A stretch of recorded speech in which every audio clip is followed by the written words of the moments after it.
Picture yourself in Mecca approximately 5 years before the Hijrah. The persecution of Muslims is intensifying. And some believers, they already fled to Abyssinia al-Habasha for safety. And the people of Quraysh, they seem very powerful politically. They seem unstoppable.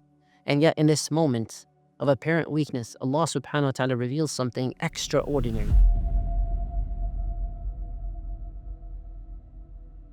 All the Islamophobia and persecution, the torture and the abuse, there's a sliver of hope that comes out. What is it? Through an ayah of the Quran, a promise about something that happens in the future. سَيُهْزَمُ الْجَمْعُ وَيُوَلُّونَ الدُّبُرَ. Soon, their united group will be defeated and forced to flee. Now this ayah was not given in isolation.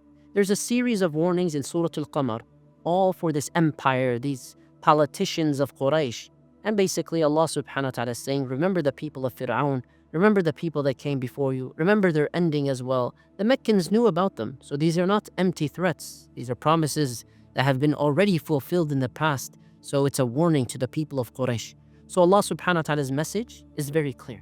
Do not challenge the Lord of the heavens and the earth. Now, Umar ibn Khattab radiallahu an, on the day of the Battle of Badr, is thinking about this ayah, and he's so amazed. He said, when this ayah was revealed, this promise of Allah, سَيُهْزَمُ الْجَمْعُ وَيُوَلُّونَ الدُّبُرَ. When it was revealed, I wondered, which group is this referring to? Who's going to be running? Who is this group? And almost 7 years later, the promise was fulfilled in a way no one could imagine. 313 believers fighting against over 1,000 of the pagans from Quraysh who came continuously to attack them. They wanted to wipe out Islam. And the night before this battle, something remarkable happened. One of the miracles. Extraordinary scene, unfolded. And of course, it foreshadows the destiny itself. The Prophet ﷺ takes the companions out along the battlefield, and he's looking at different places on the ground and touching them and saying, here, so and so from the pagan leaders will die tomorrow, inshallah, by Allah's will. And he'll touch another place, here, so and so will fall by Allah's will. Umar radiallahu an, he swore, he said, I swear by the one who sent him with the truth. None of them fell, those leaders of evil, except exactly where the Prophet's hand had touched. So this is not a guess. This is a divinely orchestrated sign, a miracle, a prelude to boost the faith of the believers the night before this massive, decisive, historical battle.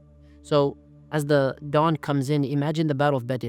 The Prophet is in his tent, sallallahu alaihi wasallam, and his heart is full of hope, and he's persistent, earnestly asking Allah, oh Allah, I request for you to fulfill your promise. And he's making dua.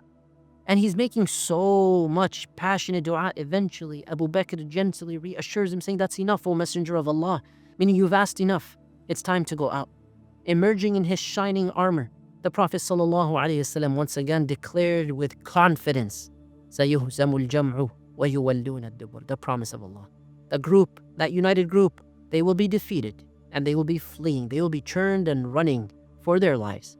And Allah's support on that day came in many different ways. For example, the angels were sent down to help the believers. Over 1,000 angels came down.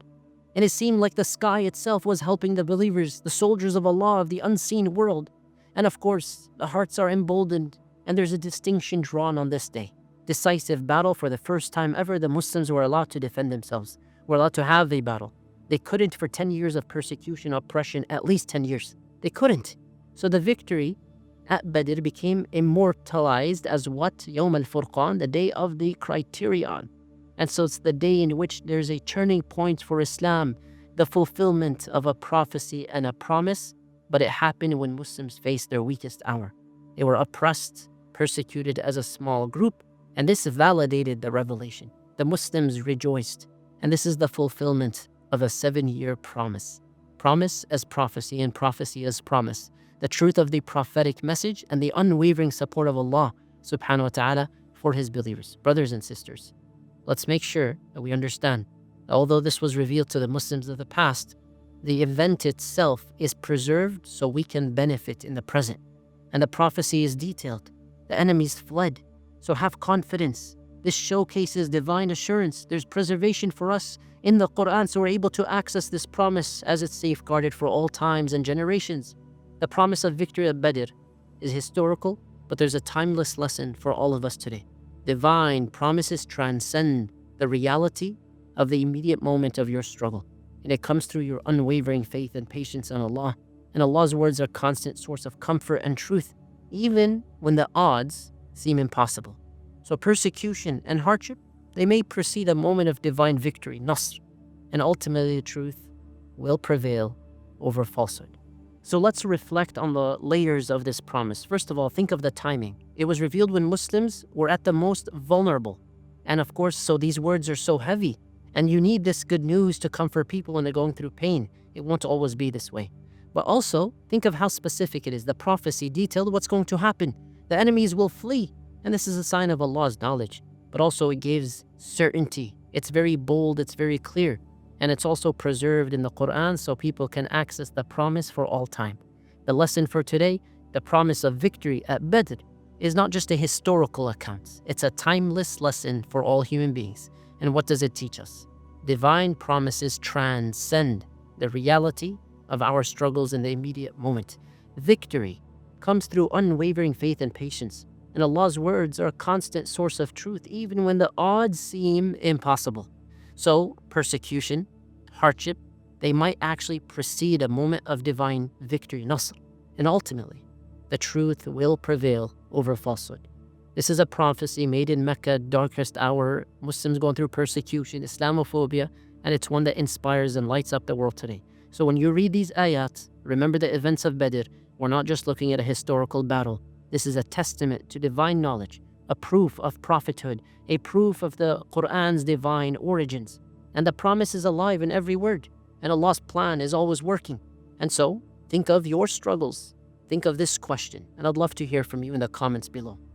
What moment in your life have you experienced when, against all odds, hope emerged and it turned despair into victory or triumph? Share it below so you might inspire others, and may Allah accept from you and bring down His victory for our brothers and sisters in every land and every place.